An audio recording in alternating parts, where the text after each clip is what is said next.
ओम साई राम।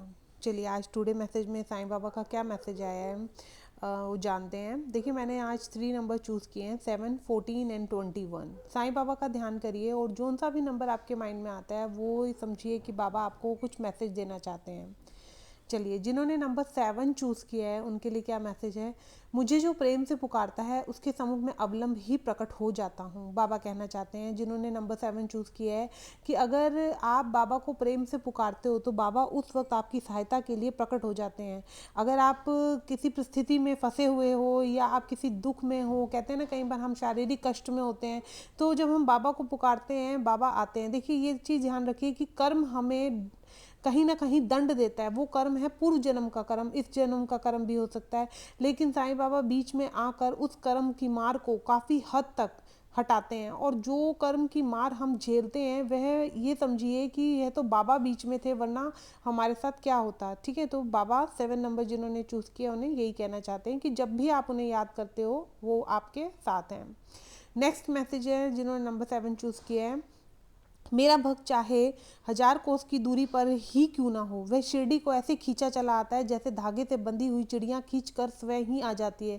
देखिए जिन्होंने number 7 choose किया, हो सकता है आप बाबा को पहले से जानते हो या कहीं जो नहीं जानते हो, तो बाबा उनको बोलना चाहते हैं कि जब तुम्हारा मेरा संबंध नहीं था तो भी मैंने तुम्हें ऐसे अपने साथ बुला लिया था। मतलब कहते हैं ना बाबा के भक्ति भाव में कहीं ना कहीं विभूत हो जाते हैं हम, बाबा के प्रेम में कि बाबा बाबा और बाबा ही करने लग जाते हैं। तो वो चीज़ जो हम कर रहे हैं कहीं ना कहीं बाबा का हमारे लिए प्रेम है और वो प्रेम की वजह से ही हम बाबा के संग इतने ज़्यादा जुड़ते चले गए कि आज हमारे जीवन बाबा से प्रारंभ और बाबा से ही अंत उस जीवन का होता है।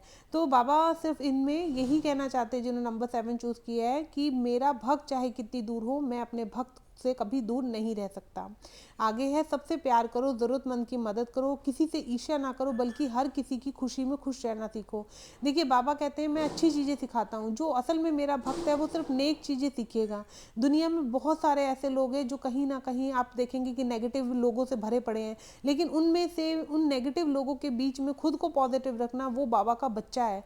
तो बाबा जो आपको सिखाते हैं, अगर आप बाबा की श्रद्धा सबरी बहुत मजबूती से पकड़ लें और किसी से ईर्ष्या ना करें, बल्कि खुश रहें, दूसरों को खुशियाँ बांटें, तो देखिएगा आपके जीवन में खुद ब खुद खुशी आएगी। देखिए आपका कर्म आपके साथ है, दूसरे का कर्म उस खुद के व्यक्ति के साथ है। अगर आप अच्छा सोच रहे हैं आपको वापस में बाबा कहते हैं कि अच्छा ही मिलेगा, और जो आपके लिए बुरा सोच रहा है उसको खुद को बुरा मिलेगा। देखिए किसी के मुख से निकली हुई शब्द हमारे शरीर को, कहते हैं ना, कष्ट इतना नहीं दे पाते कि हम उसको उल्टा जवाब दें। कभी कभी चुप्पी भी बाबा को बहुत पसंद आती है और उस भक्त के लिए बाबा हमेशा खड़े रहते हैं। चलिए अब जिन्होंने नंबर 14 चूज़ किया है उनके लिए बाबा का टुडे मैसेज है। मुश्किल चाहे हो जितनी भी हो, तूफान के खतरे भी, नाव किनारे लग ही जाती है रहमत साईं की जब होती है।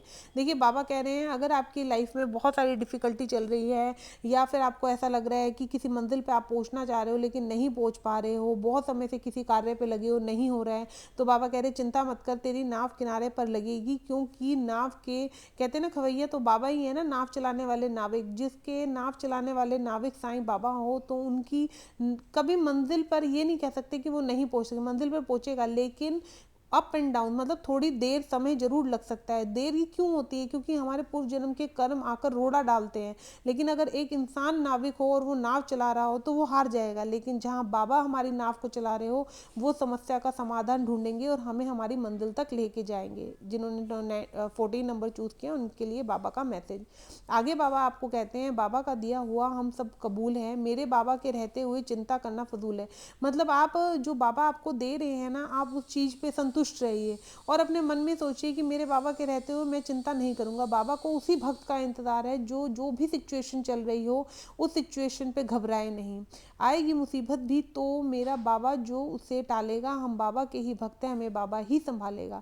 मतलब बाबा चाहते हैं कि आप अपने बाबा के प्रति पूर्ण विश्वास रखो। जब कर्म क्या कोई भी ऐसा चीज़ आएगी आपके सामने कष्ट देने के लिए, उस समय बाबा बहुत ही मजबूती से खड़े होंगे और कहेंगे इस बच्चे ने जब मुझ पर इतना विश्वास किया, हर परिस्थिति पे खुश रहा, चिंता इसने कोसों दूर रखने का पूर्ण प्रयास किया है सिर्फ मेरे लिए। क्यों? क्योंकि उसे मुझ पर विश्वास था कि साईं मेरे साथ हैं।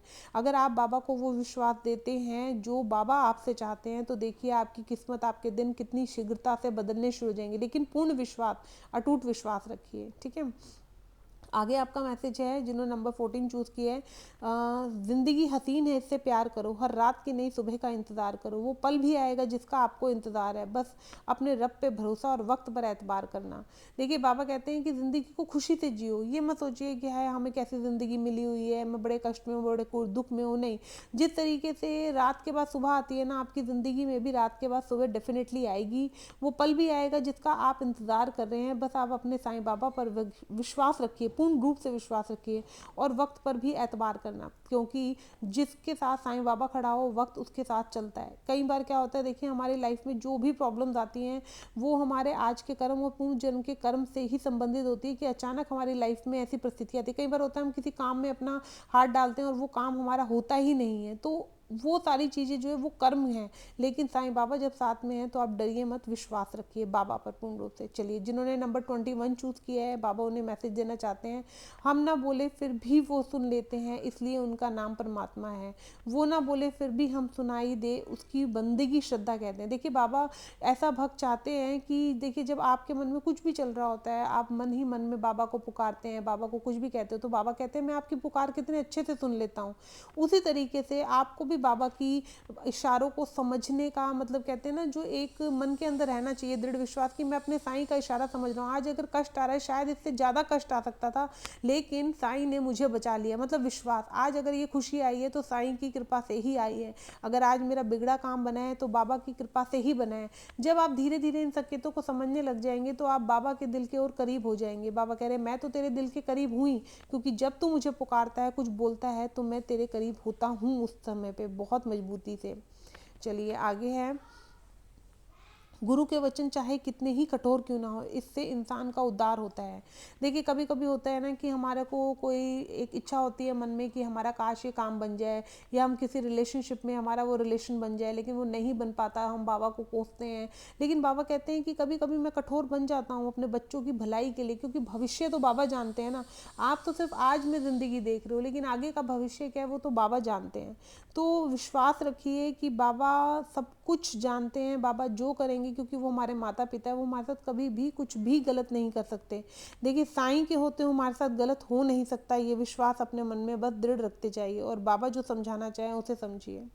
आगे बाबा बोलना चाह रहे हैं जिन्होंने नंबर 21 चूज़ किया है, उत्तम कार्य के लिए जो धन खर्च होता है वह सब मुझ तक पहुंच जाता है। देखिए चाहे आप छोटे कहते हैं ना डॉगीज़ हैं, बाहर गली के डॉग्स हैं, उनको दूध डाल देते हैं हफ्ते में 2 बार, चिड़ियों को बाजरा डाल रहे हैं, ये कर्म कर रहे हैं, अंधी गायें बैल हैं उनको भोजन चारा आप देकर आते हैं गौशाला में जाकर, तो ये सारे जो कर्म है जहाँ आप धन खर्च करते हो वो सीधा बाबा तक पहुँचता है, और वो धन आपका पुण्य का धन है, जिसको बाबा आपके जीवन में अगर कभी कोई कर्म का डंडा मारने के लिए कोई आता भी है तो बाबा उसका हिसाब वहाँ करते हैं। देख इसके सत्कर्म यहाँ पड़े हैं जो इसने इस जीवन में किए, पूर्व जीवन में जो था उसका भुगतान ये जीवन में सत्कर्म करके कर चुका है। तो आप अपने जीवन में ना एक हैबिट बनाइए कि अच्छे कार्य आपने करने हैं, कोई ना कोई दान पुण्य की छोटी छोटी, बहुत बड़ी बड़ी चीज़ें नहीं, छोटे छोटे कार्य भी करेंगे तो भी आपके पुण्य में जुड़े जाएंगे। चाहे वो चिड़ियों को बाजरा खिलाना हो, चाहे कहते हैं ना कबूतरों को दाना डालना हो गया, पानी डालना हो गया, उनके रोज़ बर्तन बदलना हो गया पानी का नियम से, गौशालाओं में दान करना हो गया, ये सब कार्य नियम से